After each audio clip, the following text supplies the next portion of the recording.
Hello, good afternoon. कैसे हैं आप सभी लोग? चलिए हम स्टार्ट करेंगे आज अध्याय 7, अशोक एक अनोखा सम्राट जिसने युद्ध का त्याग किया।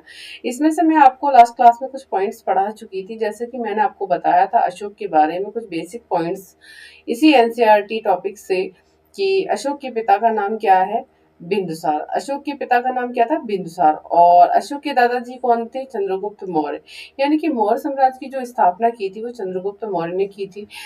इसी में हम देखते हैं कि चंद्रगुप्त के बाद बिंदुसार हुए और बिंदुसार के बेटे का नाम था अशोक, जिसके बारे में हम इस चैप्टर में बात करेंगे कि अशोक एक राजा था जिसने युद्ध का त्याग क्यों किया। ऐसा कैसे हुआ? क्योंकि कोई भी राजा युद्ध का त्याग कैसे कर सकता है? राजा का मतलब ही है कि युद्ध युद्ध करना, ठीक है। तो प्राचीन काल में क्या था कि मतलब राजा युद्ध किया करते थे, है ना, संपदा इकट्ठी करते थे और बाकी कुछ बहुत सारी चीजें थी। जैसे राज्य को जीतना होता था, ठीक है, संपदा इकट्ठी करनी होती थी। जैसे दासों को बंदी बनाना होता था, वो अपने काम के लिए उसमें प्रयोग करते थे। तो राजा जो है ना युद्ध का त्याग कैसे कर सकता है? तो अशोक ने युद्ध का त्याग करने की क्यों ठानी? चलिए, इसमें मैं आपको कुछ पॉइंट्स पढ़ा चुकी थी। एक बहुत बड़ा राज्य, एक साम्राज्य, ये भी पढ़ा चुकी थी, ठीक है। कौन से साम्राज्य के बारे में बात कर रहे हैं? मौर्य वंश के बारे में, ठीक है। तो तीन महत्वपूर्ण राजा हुए थे मौर्य वंश में, चंद्रगुप्त मौर्य और उनका बेटा बिंदुसार, और अगला जो बेटा होता है वो अशोक। राइट, इतना समझ में आया? चलिए, ये मैंने आपको ये जो मैप से आपको बताया था कि कहाँ कहाँ मौर्य साम्राज्य था। और मौर्य साम्राज्य के अंदर कौन से वो तीन प्रमुख नगर हुए थे, जैसे कि तक्षशिला, मैंने बताया था, पाटलिपुत्र और उज्जैन। ये तीन प्रमुख नगर थे मौर्य साम्राज्य में, ठीक है, एक बड़े नगर थे। चलिए, आज हम पढ़ेंगे राज्य साम्राज्य से कैसे भिन्न। देखिए, बात हम करते हैं साम्राज्य भी, आप कहीं बहुत जगह देखने को मिलता होगा आपको जब पढ़ते होंगे, और राज्य भी देखने को मिलता होगा जब आप इस इतिहास पढ़ते हैं। चलिए, इसके बारे में हम चर्चा करते हैं। क्योंकि साम्राज्य राज्यों से बड़े होते हैं। क्या होते हैं? साम्राज्य राज्यों से बड़े होते हैं और उनकी रक्षा के लिए बड़ी सेनाओं की जरूरत होती है। बिल्कुल, साम्राज्य अगर बड़े होंगे तो सेनाओं की जरूरत पड़ती है। इसलिए सम्राटों को राजाओं की तुलना में ज्यादा संसाधनों की जरूरत पड़ती थी। मतलब सम्राटों को क्या, राजाओं की तुलना में क्या होता था, संसाधनों की बहुत जरूरत पड़ती थी, ज्यादा संसाधन। संसाधन जैसे कि हो गए सैनिक, हो गए उनके रहने की जगह, हो गई उनका खान पीन, हो गया, ठीक है, और वस्त्र हो गए। इस तरीके से बहुत सारी चीजों की जरूरत पड़ती थी उनको। इसी कारण उन्हें बड़ी संख्या में कर इकट्ठा करने वाले अधिकारियों की जरूरत पड़ती थी। बिल्कुल, अगर राजा जो है ना, अगर उनकी जरूरतों को पूरा जब करेगा, जब सैनिकों की जरूरतों को पूरा करेगा और प्रजा में भी उनकी जरूरतों को पूरा करेगा, और कुछ उन्हें अपना भंडार गृह में भी रखना होता था, जैसे अकाल आ गया या कुछ भी ऐसी, जैसे युद्ध हो गया, तो उस समय के लिए राजाओं को क्या करना पड़ता था, काफी कुछ बचा के इकट्ठा करके रखना पड़ता था। तो इसी बढ़ती जब संख्या बढ़ी, जब लोगों की संख्या बढ़ी तो उन्हें कर इकट्ठा करने की भी जरूरत पड़ी। तो जब कर इकट्ठा करेंगे, भाई राजा थोड़ी ना कर इकट्ठा करेगा, तो कर इकट्ठा करने वालों की इन्होंने अधिकारियों की नियुक्ति की, ठीक है, अधिकारियों की जरूरत पड़ी फिर इन्हें, ठीक है, क्योंकि अधिकारी तो कर इकट्ठा करेंगे। जैसे आज की डेट में कर का मतलब होता है टैक्स। जैसे आज की डेट में टैक्स लगाया जा रहा है, जैसे ऑनलाइन टैक्स लगाया जा रहा है, अब तो काफी कुछ फैसिलिटी हो गई है। पहले टैक्स में, जैसे प्राचीन काल में क्या होता था, मैं थोड़ा सा यहाँ पे डिस्कस करूंगी कर के बारे में। देखिए, प्राचीन काल में होता था कि कर को कैसे इकट्ठा करते थे। कर को करते थे जैसे अनाज लेकर कर को इकट्ठा करते थे, है ना, और नगद वेतन के रूप में भी कर इकट्ठा किया करते थे, विनिमय प्रणाली से भी कर इकट्ठा किया करते थे। तो कर इकट्ठे करने के साधन बहुत थे। तो हम जानेंगे कि किस राजा ने कौन कौन सी कर प्रणाली को अपनाया था, कौन कौन सी कर प्रणाली को अपनाया था, किस तरीके से वो कर लिया करते थे। अलग अलग राजाओं को अलग अलग विशेषताएं मिलती हैं, राइट। चलिए, हम पढ़ते हैं साम्राज्य का प्रशासन। तो साम्राज्य का प्रशासन कैसे हुआ करता था, हम पढ़ेंगे साम्राज्य के बारे में, ठीक है। राज्य जो होता है ना, साम्राज्य से छोटा होता है, जब राज्य वही बड़ा हो जाता है वो साम्राज्य बन जाता है, ठीक है। तो साम्राज्य का प्रशासन कैसा था, यानी कि एडमिनिस्ट्रेशन ऑफ साम्राज्य, ठीक है। चलिए, क्योंकि मौर्य साम्राज्य बहुत बड़ा था, इसलिए अलग अलग हिस्सों पर अलग अलग ढंग से शासन किया जाता था। बिल्कुल सही बात है।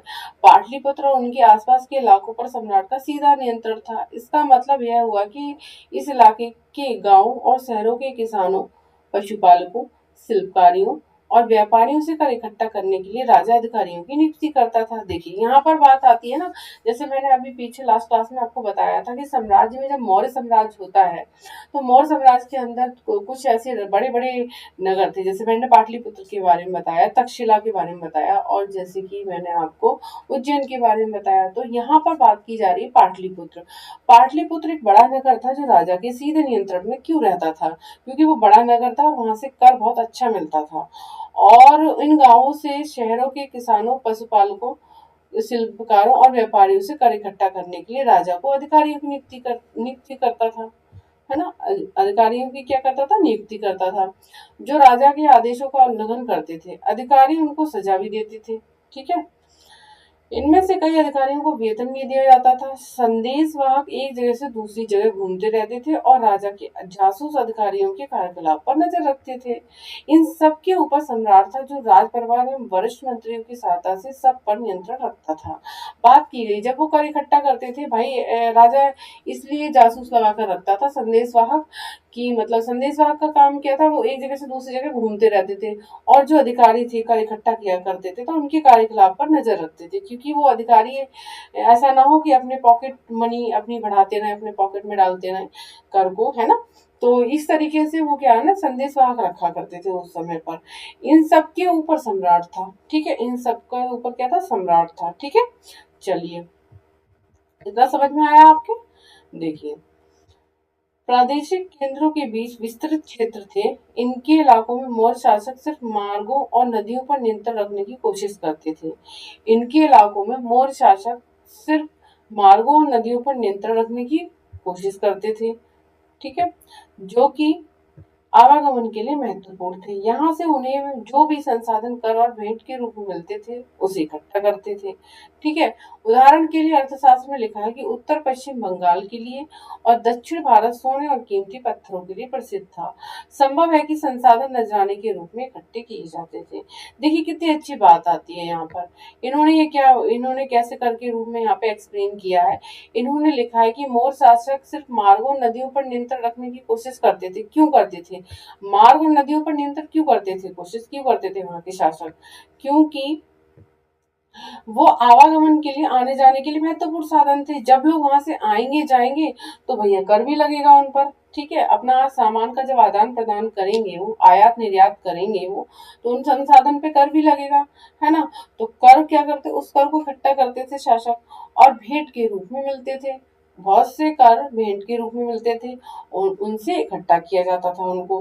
ठीक है, तो अर्थशास्त्र मैंने आपको लास्ट क्लास में बताया था कि अर्थशास्त्र जो पुस्तक है वो कौटिल्य की है, जो मौर्य शासक, मौर्य साम्राज्य में एक बुद्धिमान व्यक्ति था, चाणक्य। ठीक है, जिसको कौटिल्य भी बोलते हैं, उनकी पुस्तक थी अर्थशास्त्र। उसमें क्या हमें देखने को मिलता है, हम लोग तो थे नहीं उस समय, हम तो ऐसे ही हमारे जो लिखित प्रमाण थे पहले के उसी से हम पता करते हैं। तो उसमें क्या लिखा था कि उत्तर पश्चिम तो बंगाल सॉरी कंबल के लिए। ठीक है, देखिए ये क्वेश्चन यहाँ पे बनता है कि अर्थशास्त्र में कौन सी बुक में लिखा है कि उत्तर पश्चिम बंगाल कंबल के लिए प्रसिद्ध था। ठीक है, तो अर्थशास्त्र में ये लिखा है कि उत्तर पश्चिम जो था ना वो कंबल के लिए प्रसिद्ध था। किसके लिए, कंबल के लिए प्रसिद्ध था।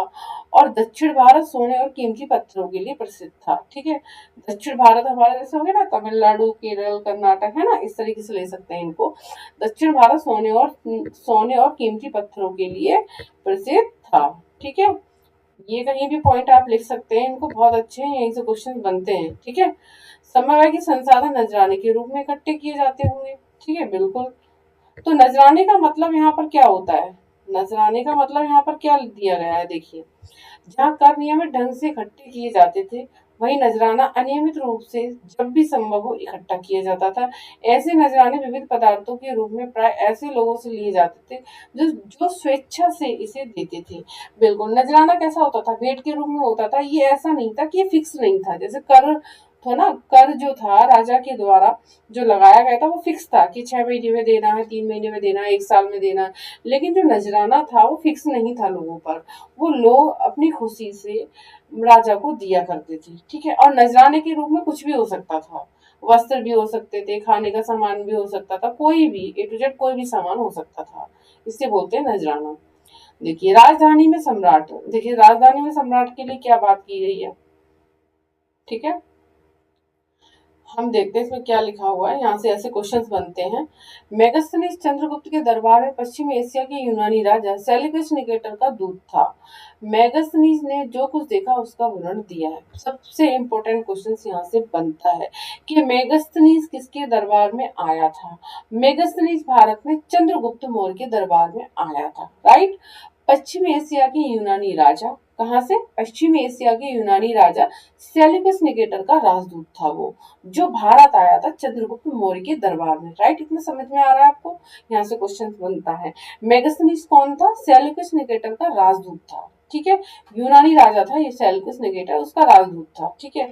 तो मेगास्थनीज ने कुछ ऐसा यहाँ पर देखा, जब चंद्रगुप्त मौर्य के दरबार में वो आया तो कुछ दिन तक वो रहा था मेगास्थनीज, तो उसने देखा और उसके बारे में लिखा। क्या लिखा, यहाँ हम उसके विवरण का एक अंश दे रहे हैं। सम्राट का जनता के सामने आने के अवसरों पर शोभा यात्रा के रूप में जश्न मनाया जाता है।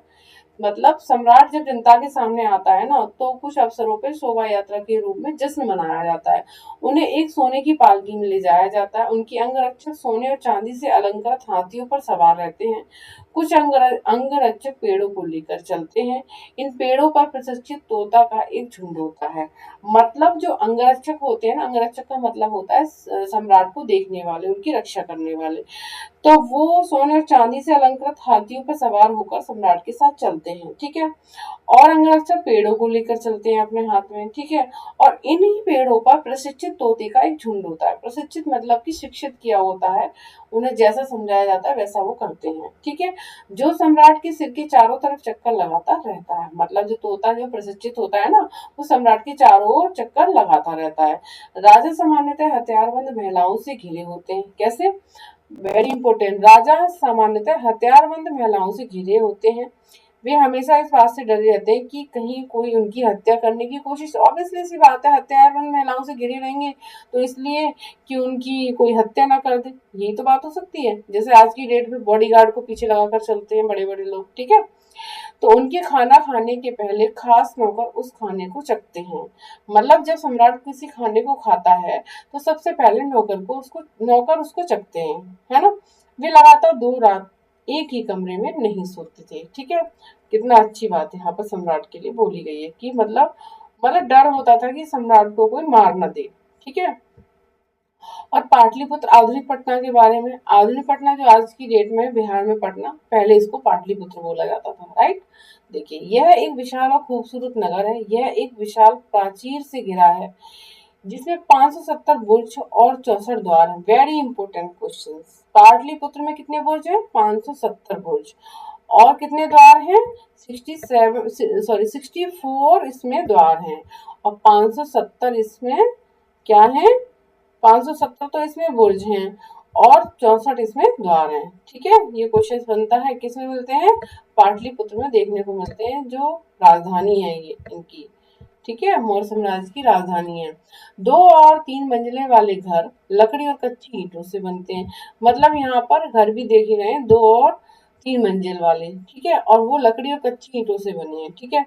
राजा का महल भी काठ से बना है जिसे पत्थर की नक्काशी से अलंकृत किया जाता है। ये चारों तरफ से उद्यानों और चिड़ियों के लिए बने बसेरों से घिरा हुआ है। मतलब चारों तरफ से घिरा हुआ है, ठीक है, किससे, चिड़ियों के लिए बने बसेरों से घिरा है, ठीक है। तो जो इनका घर हुआ करता था, यहाँ पर जो देखा गया है, वो जो घर देखे गए हैं लकड़ी और कच्ची ईंटों से बने हैं, और 570 बुर्ज देखे गए हैं, और 64 इसमें द्वार देखे गए हैं पाटलिपुत्र में, ठीक है। चलिए थोड़ा सा हो रहा है यहाँ पे, और अंत में जंगल वाले इलाके आते थे। वहां रहने वाले लोग काफी हद तक स्वतंत्र थे। उनसे यह उम्मीद की जाती थी कि वे पदाधिकारियों को हाथी, लकड़ी, मधु और मोम जैसी चीजें ला कर दे। बिल्कुल सही बात है कि स्टार्टिंग में मौर्य साम्राज्य जो विकसित हुआ था तो ऐसे एरिया में तो हुआ था, बड़े इलाके में ही होगा ना, कोई छोटे मोटे इलाके में तो होगा नहीं।